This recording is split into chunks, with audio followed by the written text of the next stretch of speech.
How's it rockin', Dween Nation? This is the Dween Sports Podcast. We're about to get underway. But before we do, we'd love if you could like, comment, subscribe, or share. We are posting weekly sports content, and we want to build up the brand that is Dween Sports. Thank you all, and enjoy. Welcome in, Dween Nation. This is your host, Justin Pies, alongside Genoa Agudelo. And today, we are discussing WrestleMania 41. It has come and gone. Night 1 in the books, Night 2 in the books. Even Monday night, the Raw After Mania is in the books, which could bleed into some of our discussions here. But what a WrestleMania it was. It wasn't as good as 40. It probably doesn't rank among the top 10 all-time WrestleManias. But there was some good, there was some bad, there was some really bad. And according to our categories here, we got all-time classics. We got the great ones. We got, it's all right. We got restroom break worthy, which means we can skip out on it. And then you got absolute dog. And I'll let you fill in the blank there, yes. But anyway, before we dive into every match on the card that we saw this past weekend, how you doing, Genoa? Yo, Dween Nation. Justin, this was a fairly good WrestleMania. I wasn't the biggest fan of Night 1. However, you and I were able to get together and watch Night 2. And it was actually quite enjoyable, Justin. I'm so excited to break it down. I think the future in WWE is in some questionable hands, but Justin, there's some really great pieces they can build on and add on going forward. Triple H is doing a phenomenal job as, orchestrating the storylines, the characters, and what goes down. And so definitely a lot to talk about here, and I'm excited to break down and finally process what was WrestleMania 41 and kind of put in the rearview mirror. And Justin, we're heading towards SummerSlam. It's going to be a great summer. Going into SummerSlam, and I'm already excited for Backlash. So I'm so excited there to talk about this WrestleMania. Yeah, I completely agree. There was a lot of good, which we will discuss when we get to those matches, and then there was some bad. And we're pretty candid here, so we're not going to sugarcoat anything. And let's start with this first match. I don't know if you can see it, but it's the Randy Orton versus mystery opponent who ended up being Joe Hendry. I believe, and he showed up, and they had a really fun match. Not the best match on the night, but very exciting. Had us cackling. What are your thoughts, though? Where would you kind of rank this match? Justin, let's start this off with the bang, and I want to put it an all-time classic. I think. Really? Justin, look, I understand that the match might have not been, the prettiest, but it was entertaining, right? From the moment Randy Orton's song comes, themes hits, he makes his way to the ring. He's waiting. We're all thinking, it might be Rusev, it might be, whoever. And then it's Joe Hendry. Like, the entrance was funny, right? He makes his entrance. And Randy Orton is kind of like, eyeing him down, like, okay, I think this might be a challenge. But Justin, it's like the ending to the matchup was just, Randy Orton has one of, the best finishers ever in WWE history.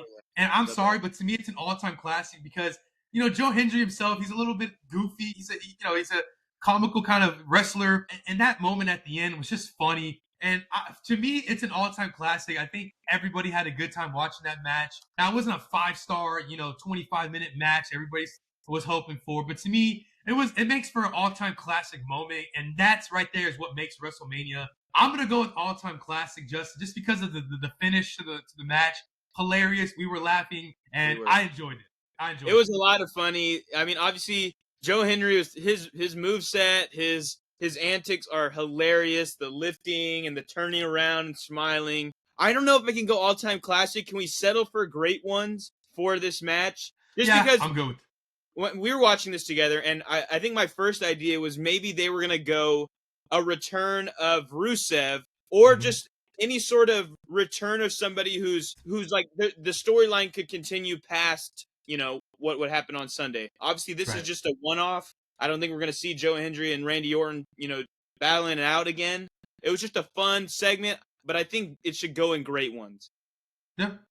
All right, we're going to put it in great ones right here, Randy Orton's match. Next match was the El Grande Americano versus Rey Fenix. Unfortunately, Rey Mysterio did get injured on Friday Night SmackDown and was unable to fight. And so we got Rey Fenix in his WrestleMania debut. We also got El Grande in his WrestleMania debut, technically, even though he is Chad Gable. But overall, this was kind of a nothing match. It could have been on Monday Night Raw kind of vibes, in my opinion. I think I'll give them some grace, though, because I do think they probably had a plan with Rey Mysterio, like something that would actually happen to make it more exciting. But the fact that Rey Mysterio gets hurt, I think they had to scramble and make just something happen that they could just put out there for people to see. But I'd probably put it under restroom break worthy. What do you think? I agree, Justin. This is definitely a match they could have had on Raw. Justin, I mean, you could have replaced this with a pretty cool Money in the Bank matchup with 6 superstars, maybe involving Solo, a couple superstars like The Miz, maybe. You could have thrown in, maybe brought up some NXT talent and made it something fun. But instead, you had something like this. You could have had these two superstars involved in the ladder match and just had 4 other interesting, characters and made it something fun, right? And so I definitely wouldn't mind if you put it in dog poo poo, but restroom break worthy is good enough for me. Yeah, I'll give them some credit with how well they are as high flyers. I know Rey Fenix is super good, and he has that one move, in the corner that is super impressive. So we'll lean here to restroom break worthy. To the next match, AJ Styles versus Logan Paul. Obviously, there was a little bit of shenanigans. Logan Paul's guy came out, tried to get him a brass knuckle. Karrion Kross shows up, trying to get AJ Styles to take those brass knuckles. AJ doesn't take that offer, but it cost him getting distracted, and Logan Paul takes advantage and wins. This is just kind of okay. This was kind of meh. I could see it going into either the I mean it's all right or the restroom break worthy. You can be the deciding factor, though. Justin, actually, you were there. It actually was my restroom break for this match. I was actually also moving the TV because we had some NBA action that we wanted to watch WrestleMania and some NBA action there.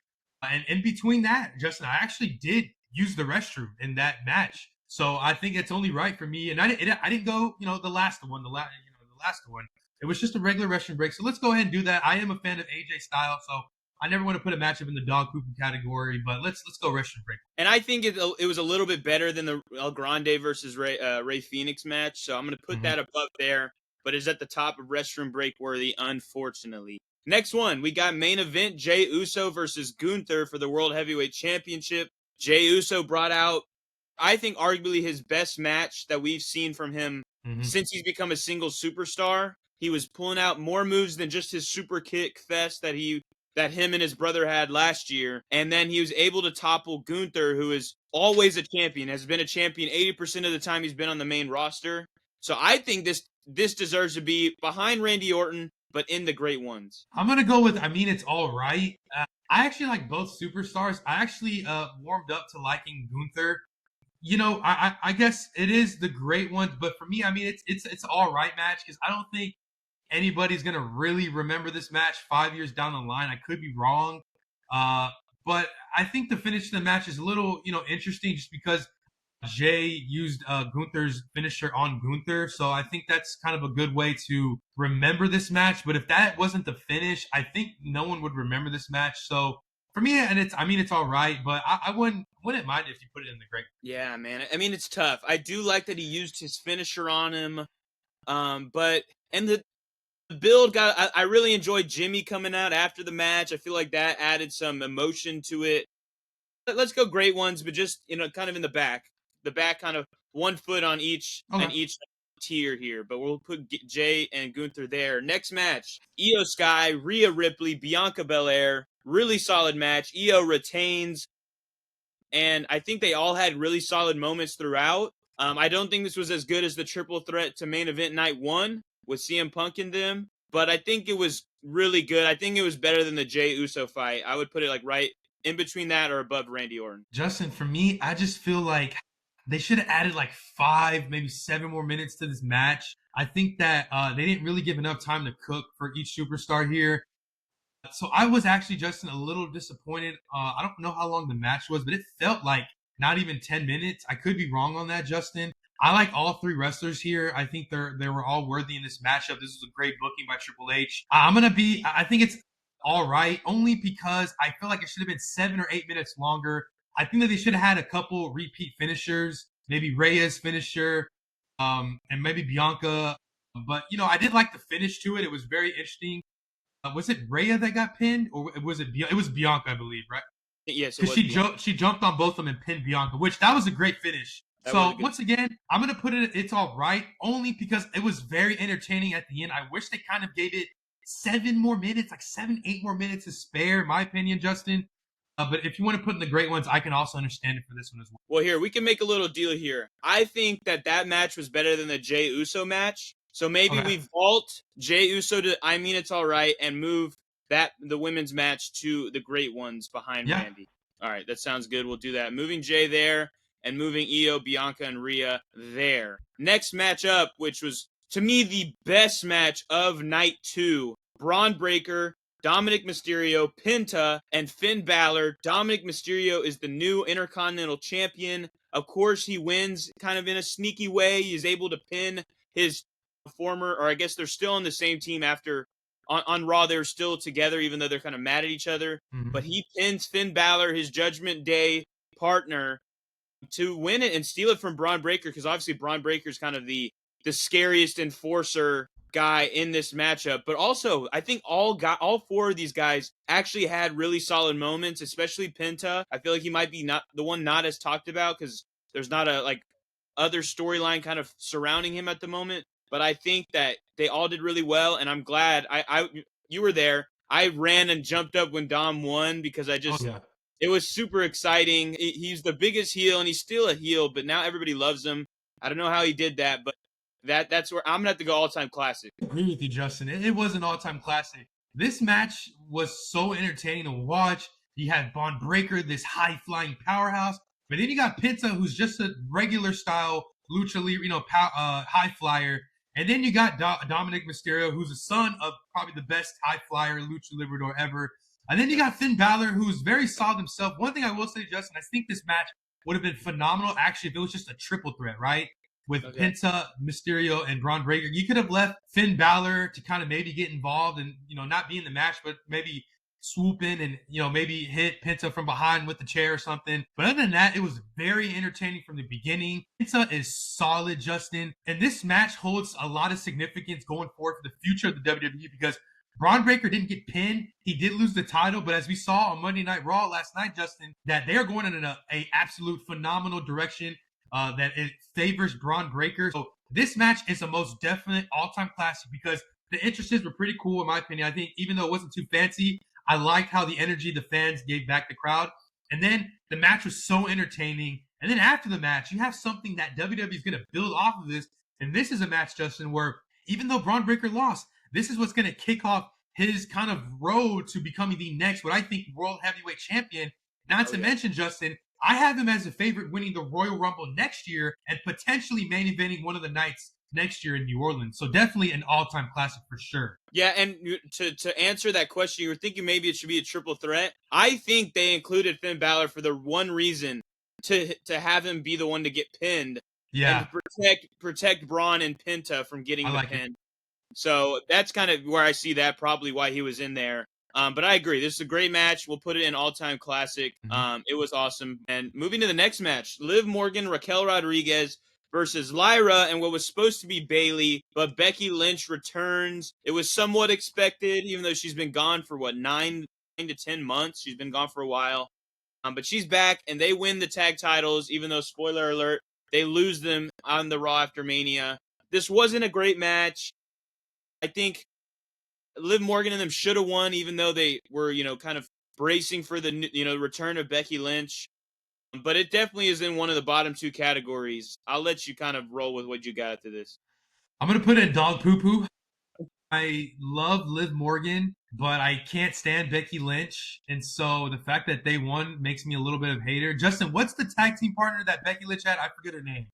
Is it Liva or something?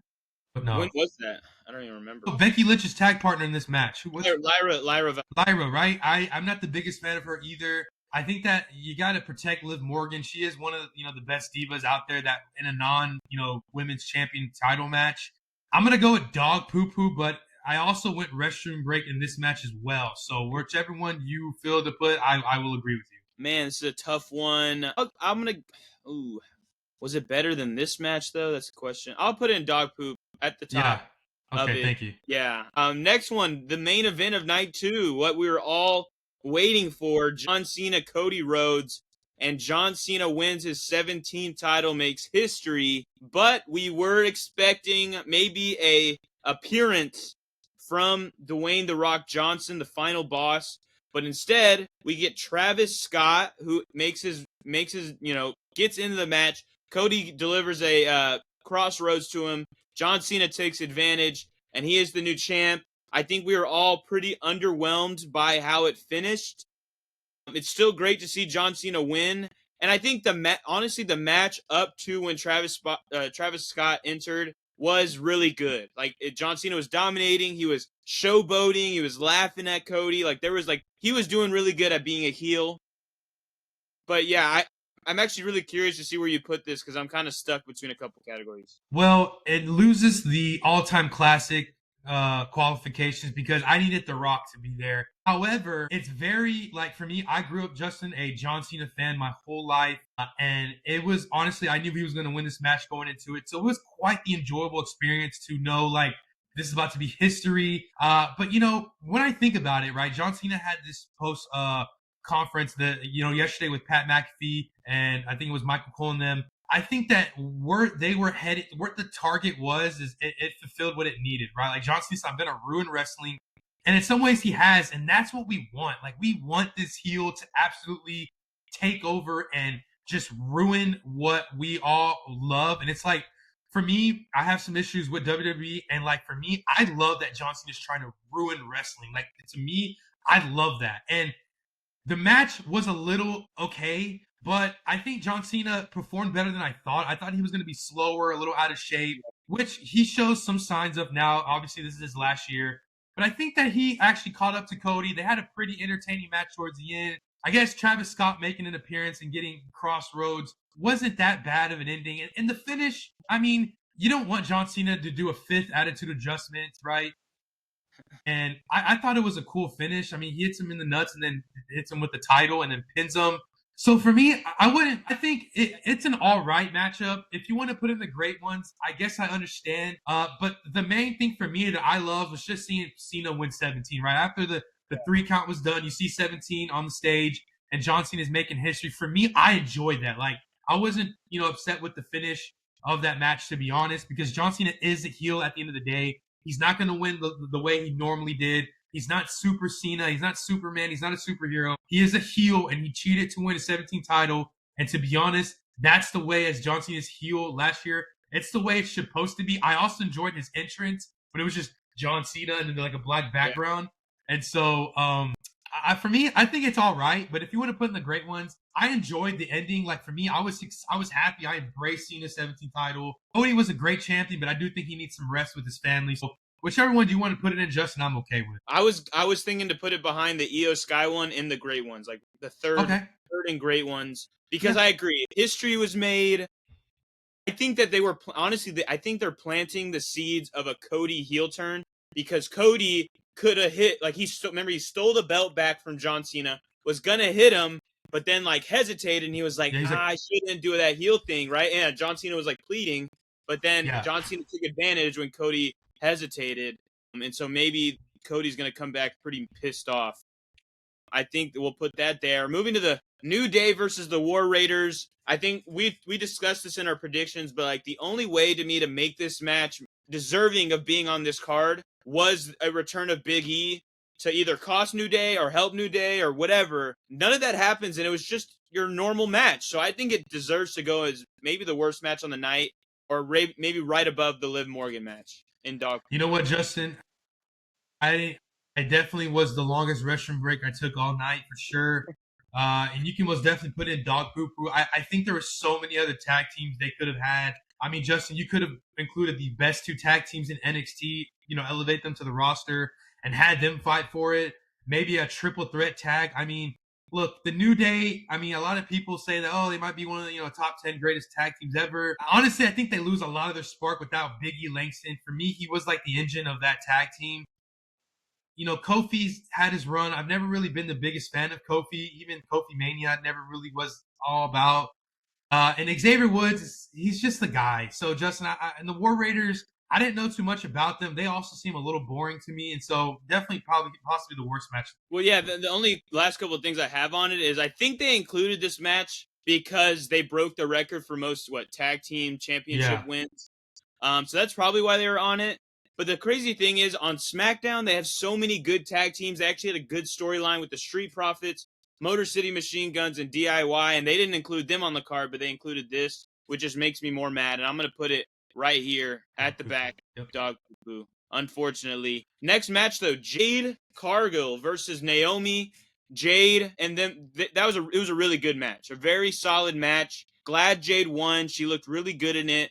I feel like the last year they were kind of not putting her in a shadow, but like making sure she had somebody really good and like Bianca Belair to be there with her while she was fighting. But this is all her, and they both had great chemistry. I think this was a great match, and maybe deserves to be in the great ones, possibly outright. You know what, Justin? Anytime a match has Jade Cargill, it just automatically is an all-time classic. I mean, she has my eyes just glued to the TV every time I see her. I mean, I think I might be in love, Justin. I need to stop.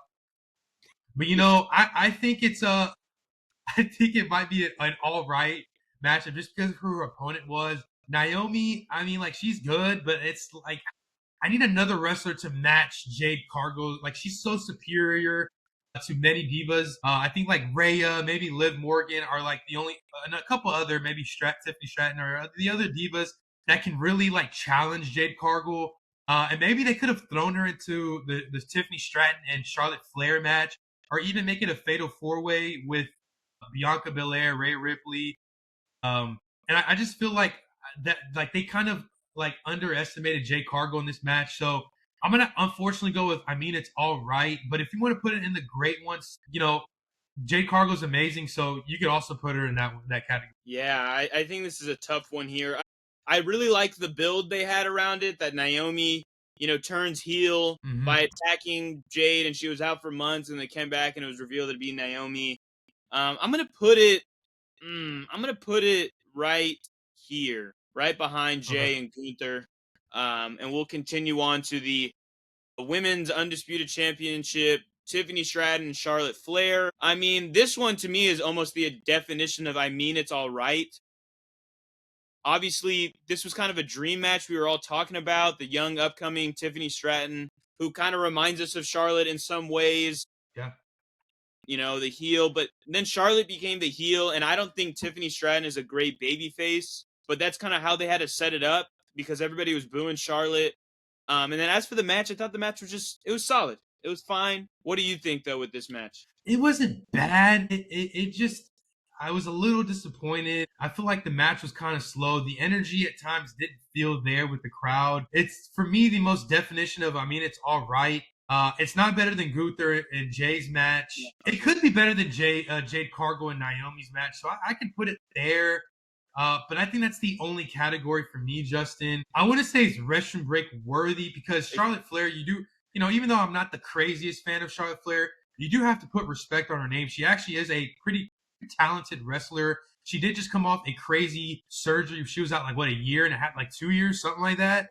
And Tiffany Stratton is a pretty good champion. I think she has, the ingredients to become a dominant heel if they do go that route eventually. So I think it's right between Jay's match and Jade Cargill's match. So I think for me, it's only one category. All right, we'll slap it right between them both then. Perfect. Stratton and Charlotte Flair. Next match. This was a great one. LA Knight and Jacob Fatu. Jacob Fatu is the future man. I mean, I know that WWE's got a few of them in Braun Breaker, and Tiffany Stratton, but Jacob Fatu, man, he's only been in the WWE for like half a year, and he is already a United States champion. But I'll give credit to LA Knight, really was able to fight back in this. I thought it was going to be a squash match, maybe like how Sheamus beat Daniel Bryan, 10, 12 years ago at WrestleMania, like something like that, where I thought it was going to be really quick, but it wasn't. It became a really solid match. I think it's the best match I've seen from either LA Knight or Jacob Fatu in their WWE careers. I think this firmly goes into all-time classic, but probably near behind the Intercontinental Championship match. Justin, this was such a great booking by Triple H. I love LA Knight, United States champion. He went in as champion, going against Jacob Fatu, who's going to carry this, next generation of the bloodline. Along with a few others, I'm excited for when Zilla Fatu, Umaga's son, hits the WWE. That's going to be money. It's going to be popcorn. You know what? If you want to put an all-time classic, I would not disagree with you. You want to put in the great ones. The finish was amazing. The match was amazing. Both superstars came to compete. I think the finish was the right decision. I love the decision to have, like I mentioned, LA Knight as champion. And then now Jacob Fatu winning. he has a chance to now be a great United States champion and elevate that title, right? They need someone to elevate that title, similar to what John Cena did early in his career. Beat Big Show at WrestleMania, his first, match at WrestleMania for the United States Championship, was able to elevate it. And then from like 2004 to like 2009, the United States Championship was definitely a competitive, division title run, if you want to say. And so I love it. It was popcorn. It was chef's kiss. I wouldn't mind all-time classic, but all-time as well as the great ones as well. All right, well, since we kind of are aligned there, I'm going to put it behind the IC match, but I think it's really, really good and should be involved as one of the top matches on the card. The next one, Damian Priest and Drew McIntyre. I thought this match kind of cooked. It was the only match that really had like a stipulation to it. Obviously, there was some triple threats and a fatal four-way, but like this was a Sin City street fight. There were chairs, there were tables, so there was like a lot more than that. And then the funniest thing of all, Drew McIntyre is tweeting in the middle of the match, takes a picture while he's fighting Damian Priest. That was hilarious. Great addition. And I just think, even though we were kind of disappointed that Drew wasn't going up against like a Roman Reigns or somebody big, because I think Drew McIntyre is an absolute star. Yeah. He still made the most of this feud. And the feud made sense because Damian Priest has screwed him over time and time again over the last year. I think this deserves to go in great ones. I'm curious, though, where we can kind of land out here between the other I agree with you, Justin. You mentioned that you weren't sure if this was the perfect opponent for Drew McIntyre. I think it is. I think that, last year this was the guy in Damian Priest that, ran off with the World Heavyweight Championship. And so I think that you would kill his value if you don't give him a pretty good matchup going into this year's WrestleMania. Drew McIntyre is the perfect guy. I think, Justin, if you want, I want to take it a step further here. I think he's one of the best heels in the 2020s. Like, I think he's a top 5 heel. The way he can complain and get his way and bicker, but then he has these moments where he can be a troll on social media. Last year, I think he called him like the bisexual Undertaker or something. Yeah. And, I mean, Drew McIntyre is amazing. I love him. I hope he gets a shot at the world title at some point this year. Or maybe gets a shot at CENA. It's, maybe I like, the pay-per-views that they do in Saudi Arabia. Maybe he can get CENA one of those matches. And so I like it. The Great Ones is perfect. I loved it. Sin City Street Fight. You get all these elements. It's not just in the ring. And so I like it. Should we put it at the top of Great Ones? I think it could argue to be better than that Randy Orton match. Maybe in between Randy and Io. I wouldn't. That Randy Orton match just had us laughing. It had me jumping just out of my couch. I mean, I don't know if I want to put over. I would say over the triple threat women's title match. Okay. But yeah, I would say it's in the Great Ones though. I'm good with that. We'll put that there, and then we cap it off with the triple threat that is going to change WWE, especially after Monday Night Raw. It even got more expanded. But Seth Rollins defeats CM Punk and Roman Reigns. Paul Heyman turns on his best friend, then goes to turn on his tribal chief, and is now a Seth Rollins guy. What a match this was. Even prior to all the shenanigans with Paul Heyman, this was great. The table spot where we thought the shield bomb is about to happen, then it doesn't. It did become kind of a finisher fest where it was like GTS, spears, curb stomp, then they're all down.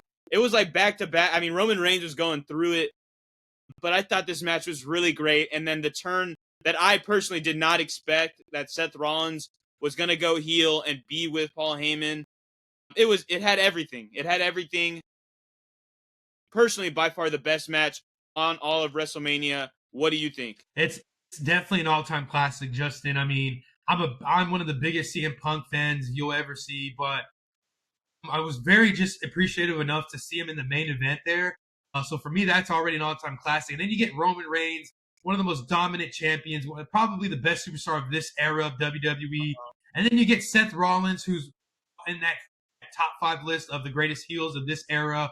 You pack that on in with Paul Heyman, and they're fighting over Paul Heyman for a reason. He's not a championship, but he's kind of your guy to getting a championship match and to becoming this dominant faction there in the WWE. And so everybody in this match understood it, right? Roman, I never seen him so emotional whenever, he saw Paul Heyman turn on CM Punk. I never see Roman Reigns show that much emotion. That was great acting from Roman Reigns. Probably the best I've ever seen on him. And then he hands him the chair, and then he turns on Roman, and then I just love how Seth Rollins is kind of standing there in front of them. Like he doesn't see it happen, but he kind of already knows He it's going on knows. behind Yeah. him. And Oh, he yeah. knows it was pure cinema. Once again, Roman gets the best of Seth gets the best of Roman. There's some elements you didn't see it coming, and so I definitely love as an all-time classic for sure. Yeah, and then the way Raw after Mania with Braun Breaker joining what seems to be a new faction. Maybe Yeah, I'm hearing like the new evolution where Seth yeah, Rollins, Triple H, Paul Heyman's kind of like the Ric Flair, Braun Breaker maybe the Batista, and then we might be yeah. just waiting to see who the Randy Orton is, which is a good thing to kind of, I don't know, we're thinking through with who it could be. Maybe like a Carmelo Hayes or a, I don't even know, maybe they bring somebody up from NXT. But really excited where they're going with this. It looks like we might at Backlash be getting Braun Breaker, Seth Rollins versus CM Punk, Roman Reigns. That's Fire. crazy to see that those two would be teaming up, Roman Reigns and CM Punk as a tag team. Crazy stuff, but definitely this. And oh, we didn't even mention how awesome the entrances were. CM Punk had his own video Living promo, Color. set it up, and then yes, then Living Colors there to live perform the song Cult of Personality. Seth Rollins comes out with a freaking flamethrower. Hilarious and great. Roman Reigns he never needs to come out with anything special. His Yeah. entrance is just, it's iconic. But yes, this is by far the best match on the WrestleMania night 1 and 2. And that caps off our WrestleMania 41 grades, our tier rankings, with Seth Rollins winning, with Dom Mysterio winning the IC title, and Jacob Fatu in the all-time classics. Then the unfortunate New Day and Liv Morgan match that are in the dog doo-doo. A couple restroom break worthies, and then some really solid matches, and then some all right matches. But thank you guys for listening. If you want more from us, we can continue doing this because WWE is going upwards, and we want to also be a part of it. And it's just a lot of fun to watch, the good and sometimes the bad. But yes, thank you guys for watching. Stay tuned because the NFL draft is this week as well. So we're jumping everywhere we possibly can to cover every important sports and entertainment discussions that we would like to have. Because next is the NFL draft. So thank you guys for listening. And Jano, send us out. Yo, Dween Nation. This was our WrestleMania 41 recap there. And so we're so excited that, WWE is headed into a new direction with TKO there. And so we're very excited. Thank you guys for watching. Let us know what you think, what your favorite match was, and what you hoping to look forward going future with the WWE, what you want to see, what you're going to expect. So thank you guys for watching. We love you guys. And as always, peace. Peace.